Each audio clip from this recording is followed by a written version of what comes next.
કિંજલબેન રબારી આંતરજાતીય લગ્ન મુદ્દે ઇન્ટરનેટ ઉપર ખૂબ મોટો હોબાળો થયો, ખૂબ મોટા ઘણા બધા વિડીયોઝ રબારી સમાજના આગેવાનોએ મૂક્યા છે, હજુ પણ મૂકી રહ્યા છે. તેમજ લોકોની પરિવારની અંદર ખૂબ રોષ છે કે દીકરી પાછી આવી જાય. અમુક લોકો તો દીકરીને એમ સમજી રહ્યા કે એક વસ્તુ છે, એને પાછી લાવી દો. દીકરી કોઈ વસ્તુ નથી હોય. દીકરી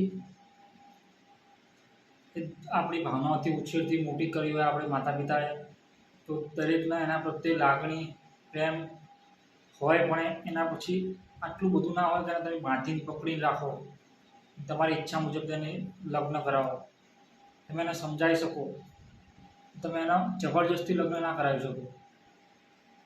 કિંજલ રબારીએ ખુદ ઇન્ટરનેટ ઉપર કહ્યું છે કે મેં મારા એડવોકેટ સુધી કેસને કોર્ટની અંદર લઈ જવા માટે પ્રોસેસ ચાલુ કરી દીધી છે. એમ કિંજલ રબારીએ ખુદ ઇન્ટરનેટ પર વિડીયો બનાવીને કહ્યું છે.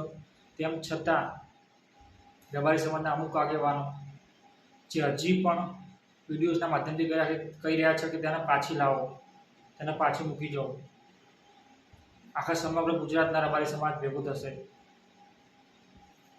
આપણા ભુવાજીઓ મોટા જે અહીંયા મુના ભુવાજી, અરવિંદ ભુવાજી, પછી ખુખાર મેલડીવાળા ભુવાજી, આપણા સંતો, આપણા મહાપુરુષો શું કહી ગયા છે તમને નથી ખબર? ભુવાજી દરેક જે મોટા જે વ્યક્તિઓ છે એ લોકો કેમ આગળ નથી આવતા? કેમ કિંજલબેન રબારીના સમર્થનની અંદર નહીં ઉતરતા લોકો?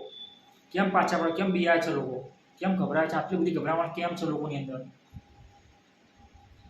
એ પણ એક સ્ત્રી છે અને એની પણ વ્યક્તિગત એની ચોઈસ હોઈ શકે કે મારા કોની સાથે લગ્ન કરવા, એનું વ્યક્તિગત મેટર છે.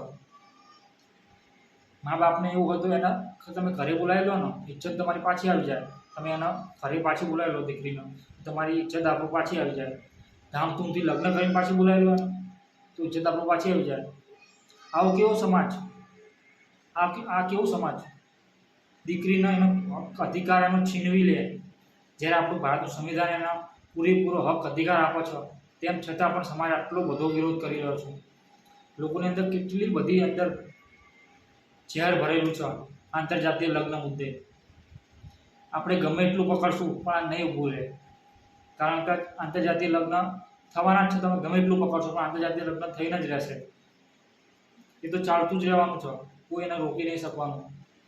પણ એને કન્વર્ટ કઈ રીતે કરવું, એને કેવી રીતે પ્રેમનો માહોલ ઊભો કરવો, આપણા માતા પિતાઓ પ્રત્યે કેમ પ્રેમ જગાડવો આ આંતરજાતીય લગ્ન મુદ્દે. લોકોની અંદર આટલી બધી ઘૃણા, આટલો બધો કેમ ઝેર અંદર ભરેલું છે લોકોની અંદર, એ ઝેર કઈ રીતે દૂર કરવું એ થઈ શકે, પણ આપણે એને બંધ ના કરી શકીએ. તમે ગમે એટલું બંધ કરશો પણ એ ઉભરાઈને બહાર આવી જશે ને, એ ચાલતું જ રહેવાનું છે, સદીઓ સુધી ચાલશે અને કોઈ નહીં રોકી શકે. આપણે જે કરી શકીએ છીએ લોકોના ભાવ બદલી શકીએ છીએ, લોકોના અંદર સારા વિચારો અંદર ઉમેરી શકીએ છીએ. એ આપણાથી થાય, આપણે એને બંધ ના કરી શકીએ કે આ ના થાય. અને આપણી દીકરીને આપણે રોકી ના શકીએ.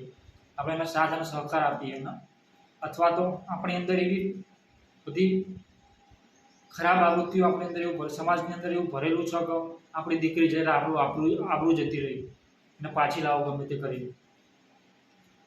આ એક પ્રકારની ખોટી માનસિકતા અને મનુવાદી માનસિકતા અંદર ભરેલી છે એમ કહીએ તો બી ચાલે. જે મનુસ્મૃતિની અંદર દરેક વસ્તુ આ લખેલી છે. ઇન્કલાબ જિંદાબાદ. જય હિન્દ, જય ભારત, જય સંવિધાન.